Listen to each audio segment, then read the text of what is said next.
right, so we're going to look at Access Project 2, finish this up with a lot more queries. They get just a little bit fancier, and we are going to import some more data to make us able to do a few more queries. So let's bring up Access Project 2, and where we left off, we got as far as AC2-31, where we joined information from two tables. We don't do as many of them as I think we should, but I'm not going to make you do more than what the book has, because they give you plenty to work and learn about. So we'll jump back to around page 31 there and continue on from there.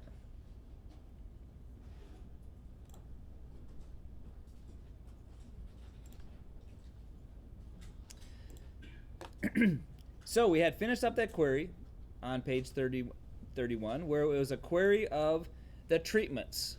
Let's just take a look at what that query gave us by just double clicking on that query. And I see I have the owners and their states that they're in. That's not the one. I want a different one.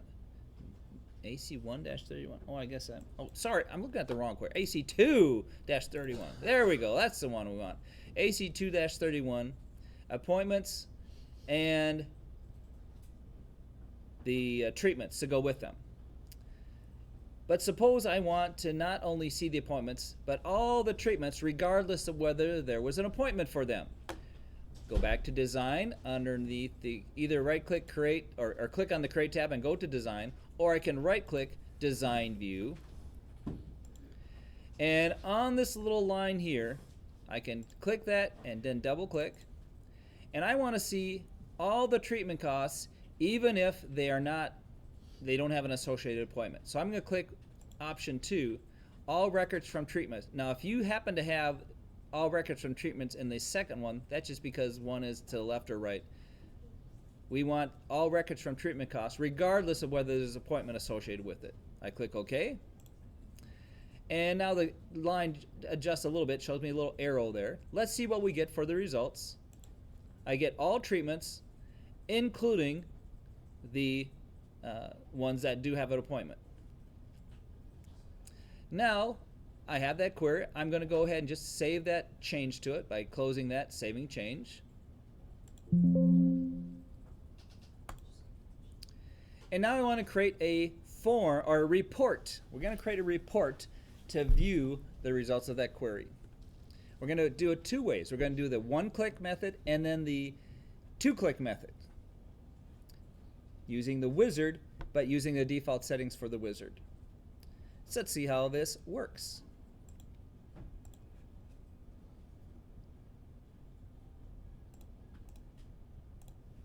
Here we go.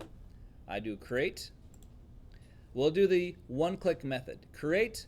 I have that table already, or that query already selected.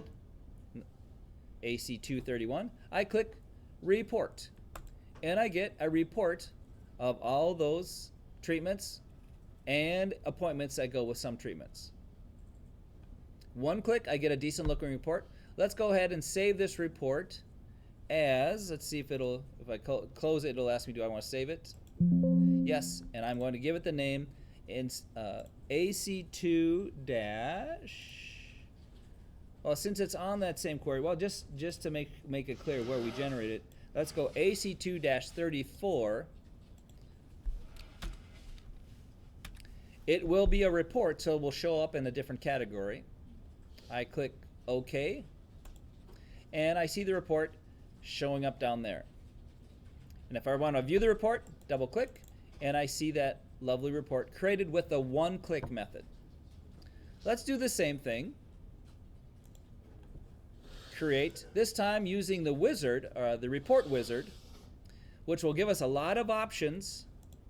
And let's just walk through the options. First thing I have to tell it, yes, I want to report on all the fields.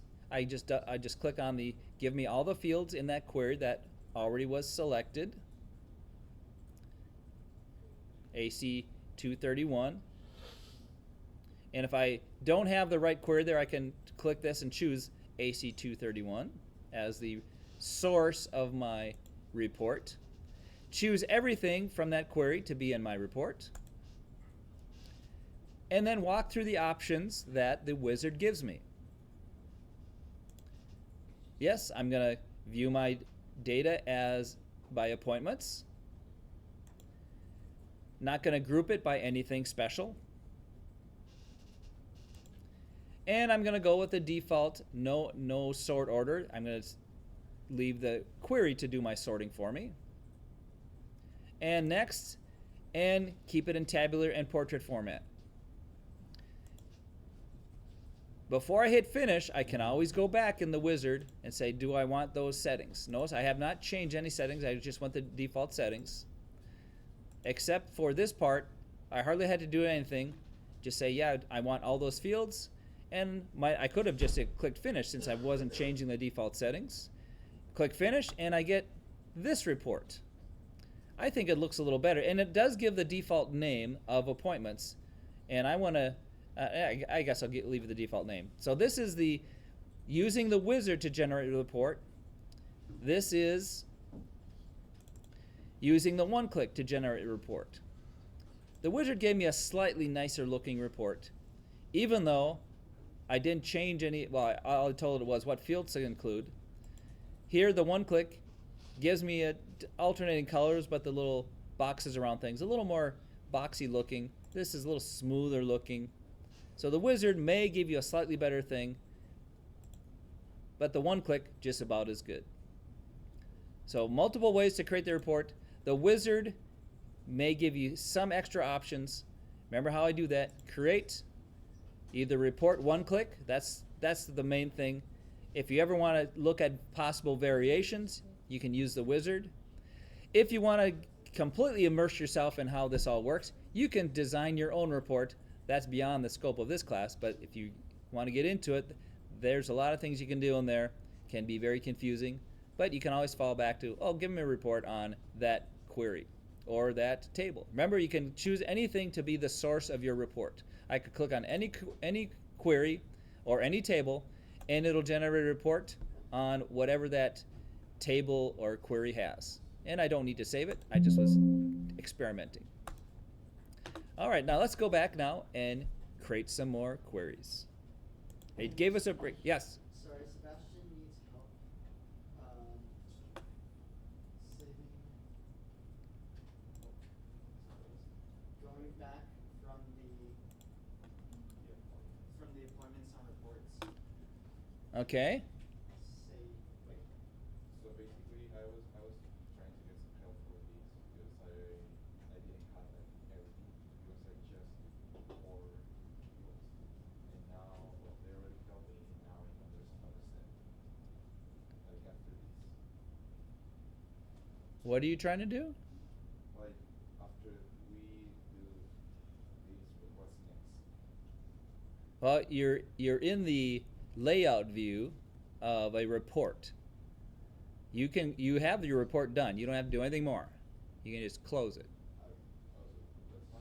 Yep, you can just close it, and it'll ask you to give it a name if you haven't saved it. And down there in the reports, you'll see the name of report if you go down lower there. Yeah, nothing more to do. Just the one click will give you your report.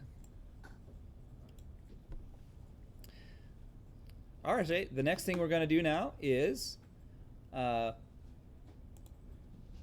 create a form based on a query.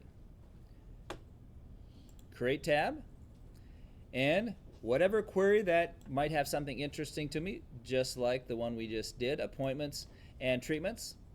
Click on that AC231, click form. And I have a form based on that query result. And remember with forms, that lets me browse through the information one row at a time. It's more interesting if there were images or attachments. Sometimes the form will automatically show the picture that you have attached. Here it's just boring text data. But let's save that, Control S. Save it as AC2-36. Did you hit what for the... How did you get the How did I get what? How did you Get to the save as part or get to the form itself? the form itself? Okay, do the 2 clicks. Select the query, create form. 2-click method. That gives you a form with, called the default layout of a form. Suppose I want to see what the wizard will do for me. I can do choose my query, choose create, choose the form wizard, but default and all the fields from that query. That's the extra click. I have to tell it I want everything that's in that query. And I'm just going to go default settings. I click finish then after that, and I get a slightly better looking form. You can decide which one you like better, that one or this one. The wizard gave me that. The 1-click gives me this. So wizard with default settings versus 1-click give me basically the 1-click means show me all the fields and put it in standard format, everything the same width. In the wizard, you have to tell it what fields, just in case you don't want them all, and then it will adjust the width of things. Maybe slightly better look, but the 1-click is perfectly fine. So anytime you need a form based on for viewing a result of a query, or if you're viewing what's in a table, just do the 1-click method. Create form. Same thing with the report. If you want a report of something that a query gives you, click the query and click the 1-click report. The wizard gives you just a slightly better looking report. So the 1-click for reforms and reports. In the advanced class, you learn how to design your own forms and design your own reports and even do a little programming. You can actually write some programming to connect with your database and do some cool stuff.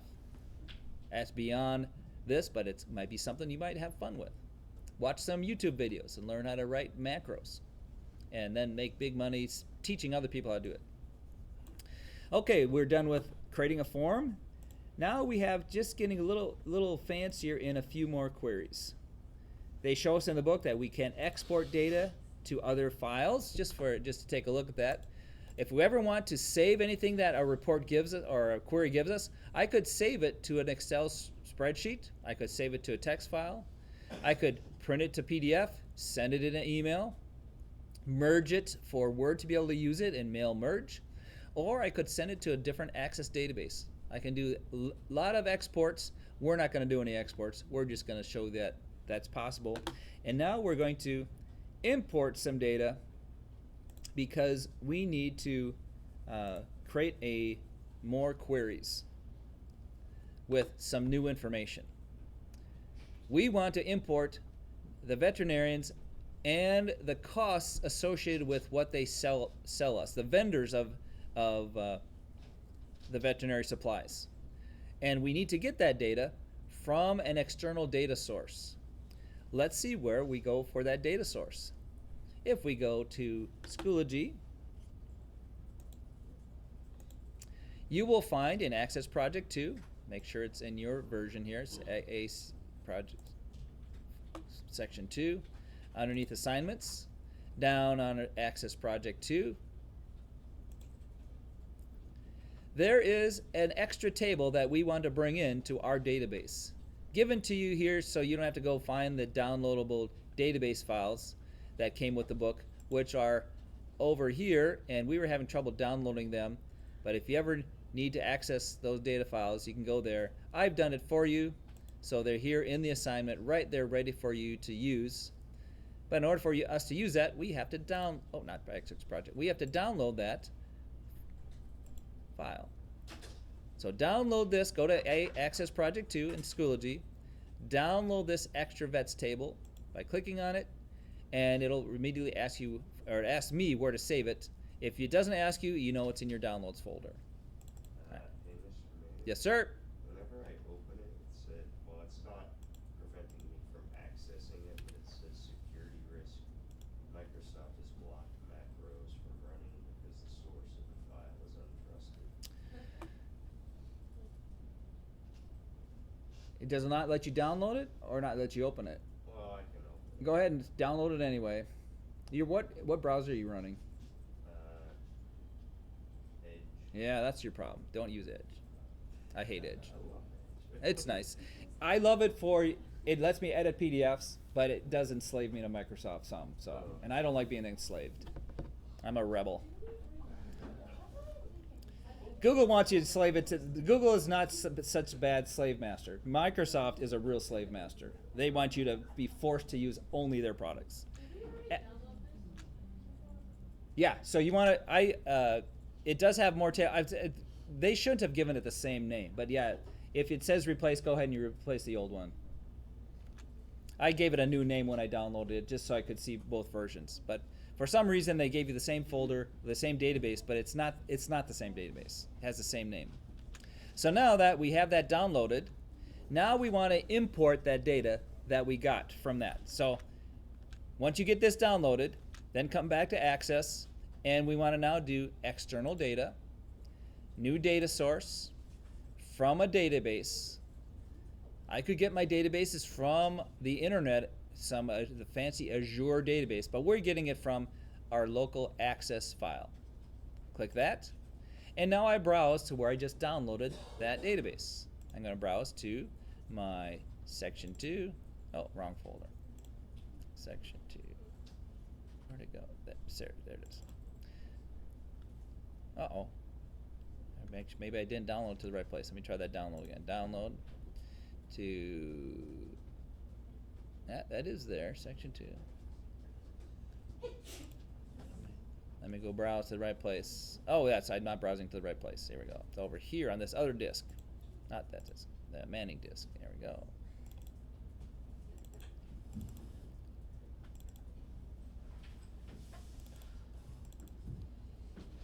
There it is, the extra tables. Now, I'm going to be importing one table that's in that database. I click OK. And the Tables tab shows me there is the one table in there. That's the one I want to import. I click OK. And no, I don't need to save my import steps. And now an extra table shows up in my database. And we'll be using that for some queries. So we did new data source from an Access database. Everyone got that imported? You said click OK at the end? Yeah, I always click OK at the end. That's the last thing usually. And then once it's in there, you should see a veterinary vendors table show up in yours. Yes, Sebastian.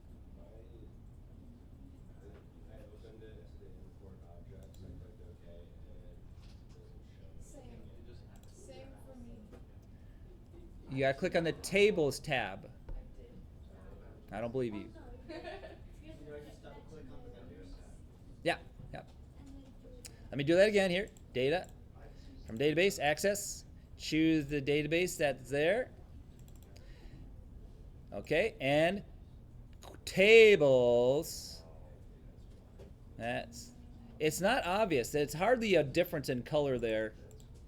This shows you that you could import only pieces of it. That's the one I want to import from. And then I clicked OK, and I imported that. And then it showed up as a new table. And just for fun, just to see what's in there, I can open that table and see what they show me. They have various suppliers, how many that we've ordered from them, and what their cost is per item. We'll be using a query. We'll be building a query on that as well. It's a slightly more interesting table. Yeah. Wants to know if I should save import steps. No, we don't care. We're not going to import it again. We don't need to save import steps. Now we're ready to continue and build another query. It's a really simple query, but we're just making a slight modification. We're going to build a query on the appointments and treatment costs. So let's create a query. Query design. Appointments and treatment cost tables. Tables. Appointment. Double click. Treatment cost. Double click.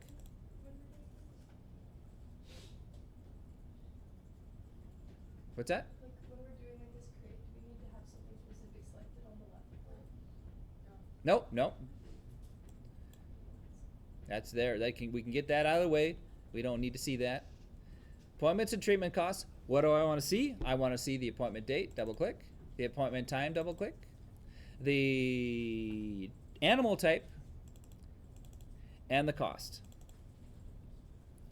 And right now, without anything but only what treatments have a matching, or what appointments have a matching treatment, or what treatments have a matching appointment, I view what I get. By default, I only see treatments that have a matching appointment. Yes, ma'am? All right, doing it one more time. Create, got that part. Query design. The two tables that I want are tables, appointments, double click. Got that? Treatment cost, treatment costs. Got that? I want to see the appointment date and time. Double click on date, double click on time. Got that? Animal type, cost. I can always close, once I'm done with the tables I want to get the information from, I like to close that just to give me room. And before I put any criteria in, I just see what do I get without criteria. And what's happening here is, and remember, in this little connection, what this little connection means is I only see appointments with related treatments. That's the default setting. If I click on this line and then double click, I want to see treatments even if there's not an associated appointment. So I want to check option 2 here. Normally, we just see everything only when there's a related field in both tables. Sometimes we want to see all treatments even if there's not a matching appointment for that treatment. And that's when we come back to here and say, give me all records from the treatment costs even if there's not an appointment. They call that a left join. Now when I view the data, I see all treatments regardless of any matching appointment. Yep. How did I do what? The thing. I think the thing you're talking about is this. Double click on that line. Is that the thing you mean? Yeah. The thing, the line thing, we choose include all records from treatment costs. We check that. Do you see that? This option here makes it other than what we call a normal join. Normally, you wouldn't care about treatments if there's not an appointment.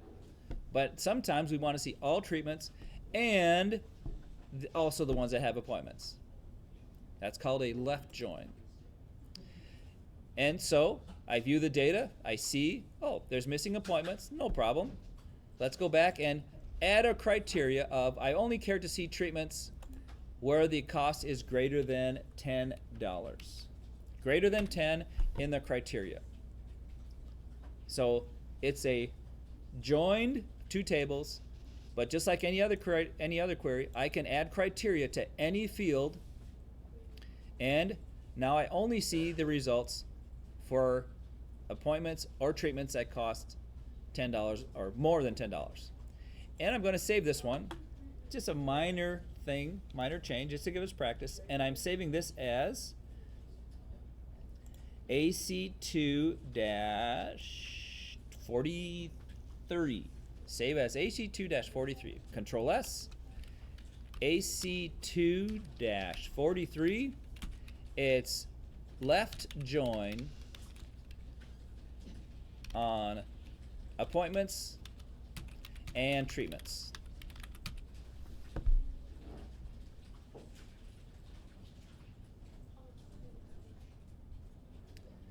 With a criteria, but won't make it too complex of a name. Ever want to see the results? Click the datasheet view. Now we're going to get fancy.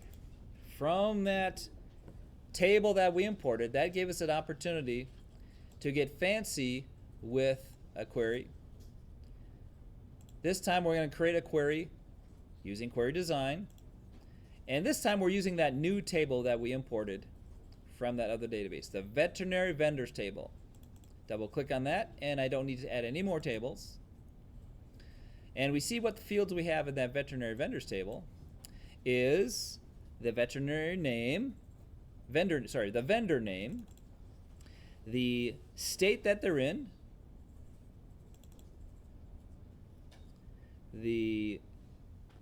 what they supply us, the veterinary supply, how much they supply, or how much of that we have in our inventory, and the cost per item. And before doing anything else, let's see what we get in the results there. I see I have 5 vendors listed. The quantity, I can adjust columns just so I can see their full name. I can adjust this column to see the full supply.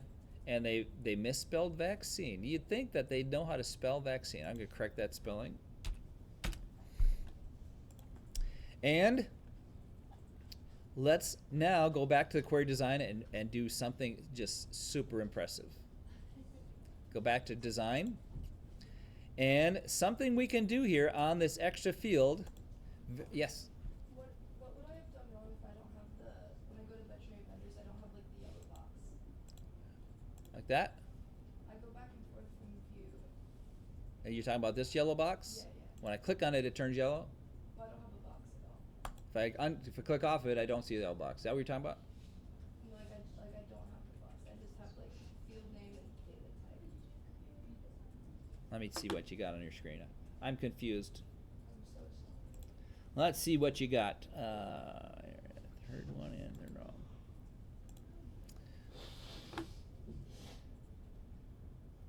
Oh, you're in design view. Go to datasheet view. And then you're in your table right now. Close the table. We want to create a query. So click create, query design, and show tables. There you show tables over there. You want to show the table of veterinary vendors. Double click on veterinary vendors. No, over on the right side, way far right. There you go. Double click on that one. There you go. And then we want name, and then the last 3. Name, state, and then the last 3. Name and state, supply, quantity, cost. Now we're going to get fancy. Here we go. This last empty column, we're going to add something here. Just like an Excel formula, remember your Excel days, we're going to calculate quantity times cost and have that display here in this column. Here's how we do it. We type total cost, and then colon. What this means is this column is going to get the name total cost, and what comes after the colon is kind of like the equal in Excel formulas. Here's the formula for what's going to be here. And in order to refer to the quantity column, I put square bracket and then type exact spelling quantity. The exact name of that column over here goes in square brackets, telling Access this column is going to be what it finds in that row for every row, and we're going to multiply it using the asterisk, and then square bracket what we see in the cost column by putting square bracket cost. This is the way Access knows to do Excel-like formulas. Based on what it sees in other columns, it will do that calculation for you. Square bracket quantity times what it sees in the square bracket cost row. If I click off of that, it automatically checks, yes, I do want to see that. Let's see what shows up now when I view the datasheet view of this query. Look at that. It calculates the total costs for every vendor supplier by that little formula there. That lets me do what we call custom fields or calculated columns in my query results. We're not done yet though. It gets even better. I can turn on show me totals, and I can now go to datasheet view, And in order to show the totals, I have to tell it group by sum. Now let's see what I get in the results. Oh, it's not giving me that in the results. What did I do wrong? Oh, I thought that would give me totals. How did I do this now? I thought we just turned on totals and they would show. Oh, in the results, where is that? There, I click totals here. Now I remember. In the results, I turn on totals here. Now, I come down to here. There's where I tell it, give me the sum. In datasheet view, I can turn on totals. I don't have an option to click that because it's all in the like gray tone. Like it's unclickable. Here, when you're viewing datasheet view, Oh, data sheet. Okay. yeah, datasheet view lets me turn on totals. That had me confused too, because I remember totals, and there's a totals things here, but that's not the same. Let's see if I have that off. Let's see if I have that. Yeah, I can still show totals here. Yeah. So this, in datasheet view, the totals will give me the total of that column, but I have to tell it what I want when I turn on totals in datasheet view. It gives me a limited number of functions on that column. So similar to access function, I turn on totals when I'm viewing datasheet view, and then say, oh, give me the total there. If I want the total, the average cost, I could come here and say, well, show me the average cost. Or if I want to see over here, show me the average quantity. Okay. Let's see, can I do anything here? Total, oh, I can only count how many I have because it's text and I can't do math things on things that are text. So I can turn on to see the totals in any column in datasheet view. So datasheet view has another option there for me. Sometimes it might be pretty handy. Yes? Oh, my formula isn't working. Oh, what's it saying? When I click off, it says the expression you entered contains a valid syntax. Let me bring up your screen here.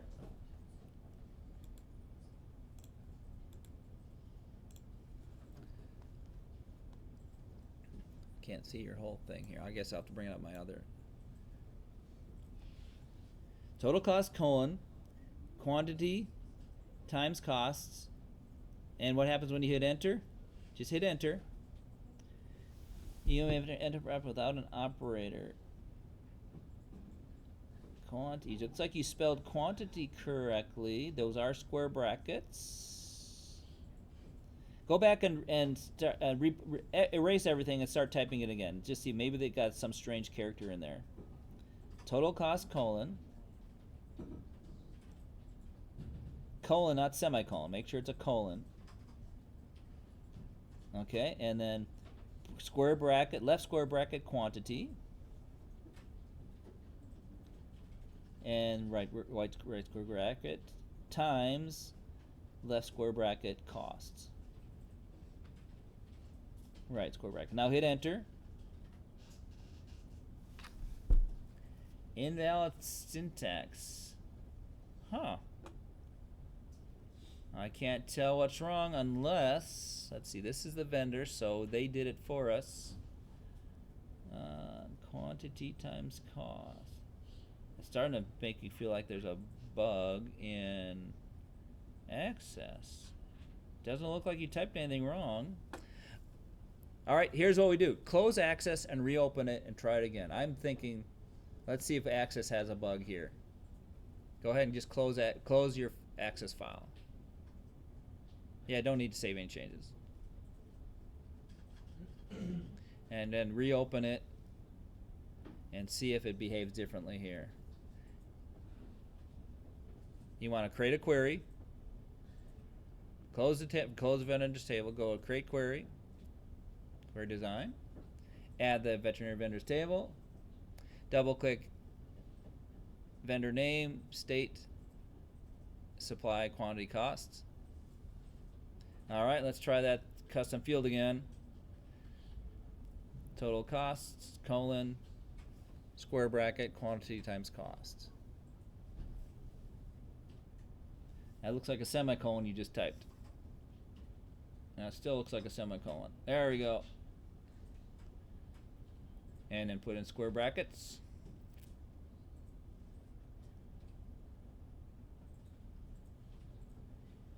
Now you have a space between the square bracket and the Q. I don't know if that matters. And then square bracket cost. See if it likes that. Look at that. That sure looked like a bug in Access. When you see weird things that don't make sense, that's my only. That's one drawback of Access. It does have some quirks like that. Like, wait a minute, that's what's supposed to work. Okay, so now we have that.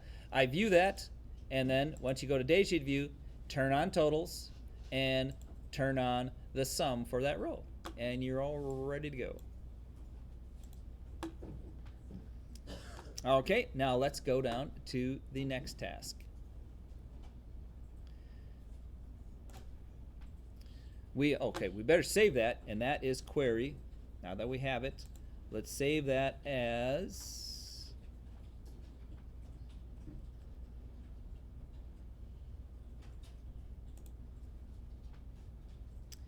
AC2-47.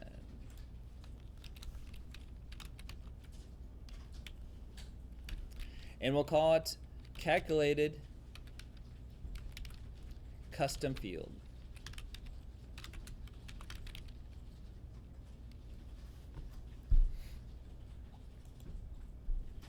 And there's a ton you can do with that. I use that capability a lot when I'm doing databases, because often you want to get the first name or combine the first and last name into a caption underneath a picture for our student pictures. Often something like that, very handy. All right, let's go on to our next one. We've already calculated this. It's the sum on those.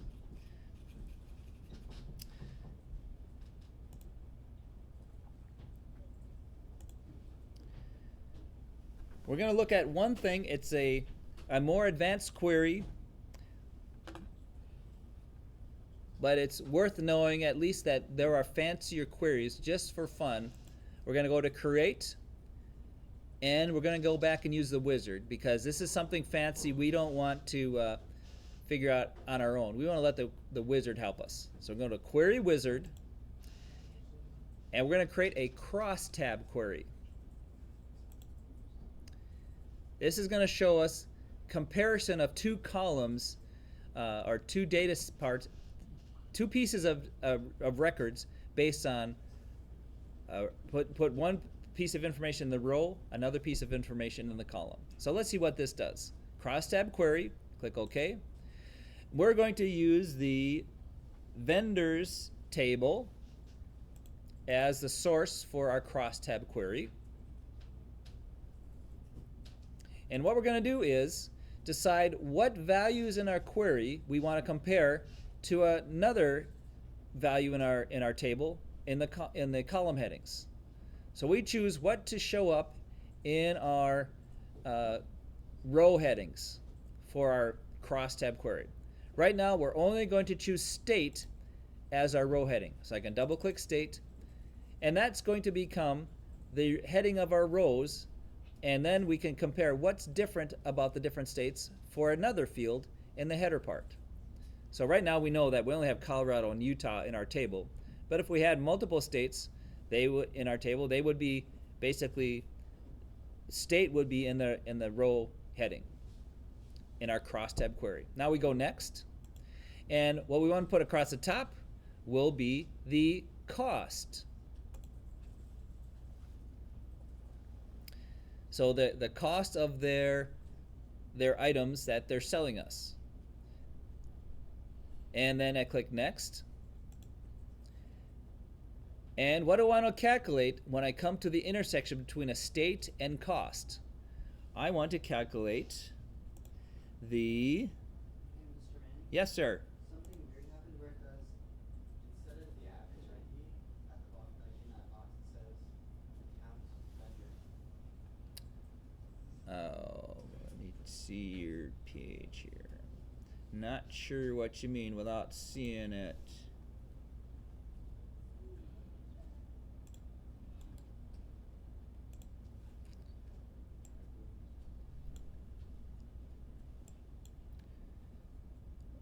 Why would you choose ID? We don't want to choose ID there. Go back one.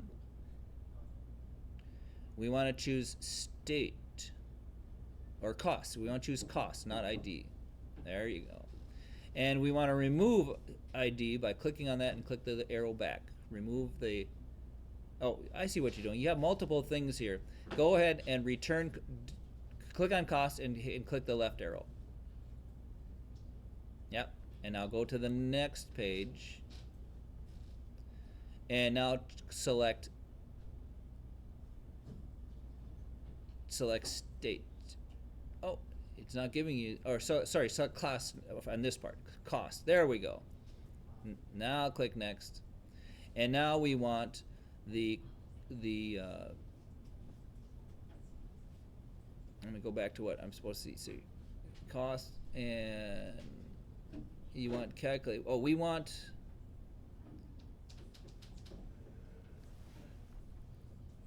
state is the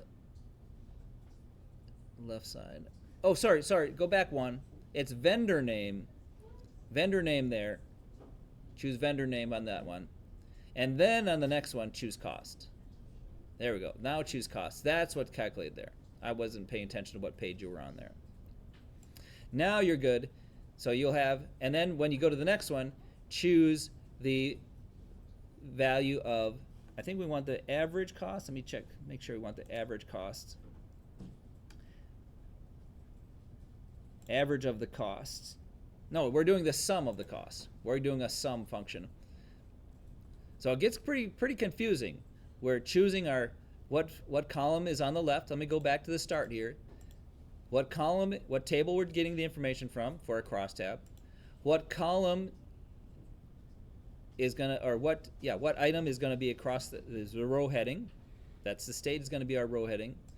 The cost is gonna be the vendor name is our column heading. The cost is the resultant intersection, and then sum, we're going to do the sum of the costs. Sorry, I had that wrong at first. And now let's view it. Oh, let's save this before we click finish. Let's give it the name AC2-55, our last query. AC2-55. Yes, Sebastian. So I get lost. You got lost? Yeah. All right, and start over. Starting over. Here we go. Starting completely over. Create. Query design, or query wizard. Crosstab query. Okay. Veterinary vendors is a table. Next. The row heading is the state. You follow me, Sebastian? Okay. And I click the little arrow to have that be the selected field. So it shows up here. Next. The column heading is going to be the vendor name. Vendor name. The cost is the number that I'm going to calculate here, and choose the sum, not the default average of the costs. Got it? And then next. And now AC55 right there for the name in front of veterinary vendors table, AC2-55. And then I click finish. And I see the average cost across the states. And it's giving me the total as well as the individual costs. This is a tiny peek into what we call data mining, where you have some information and you want to compare by state that particular information.